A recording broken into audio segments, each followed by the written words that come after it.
एक वक्ता ने एक सभा में खड़े होकर के कहा कि ये 100 रुपए का नोट है और इस 100 रुपए के नोट को आप सभी में से कौन कौन पाना चाहता है। वहाँ पर मौजूद सभी लोगों ने अपना हाथ खड़ा किया और कहा कि हम सभी पाना चाहते हैं। उसके बाद उस 100 रुपए के नोट को उस वक्ता ने कस के मरोड़ के और पूरा कुचमैला करके और फिर उस 100 रुपए के नोट को सबके सामने दिखाया और कहा कि अब इस नोट को आप सभी लोगों में से कौन कौन पाना चाहता है।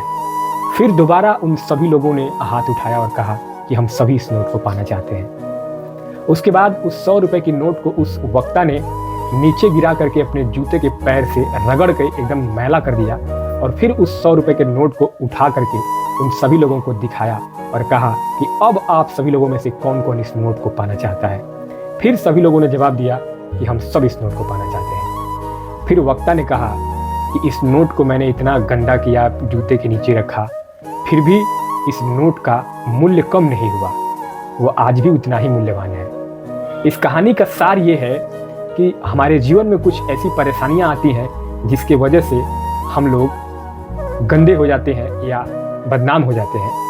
उसके बाद हम अपने आप को समाज में कम आंकने लगते हैं, अपने आप को लोगों से कम अपना आकलन करने लगते हैं। लेकिन ऐसा कभी नहीं करना चाहिए। आप कल भी मूल्यवान थे, आप आज भी मूल्यवान हैं और आप हमेशा मूल्यवान रहेंगे। अपने आप की कीमत आपको खुद तय करना है और कभी भी अपने आप को किसी से कम मत आंकिए।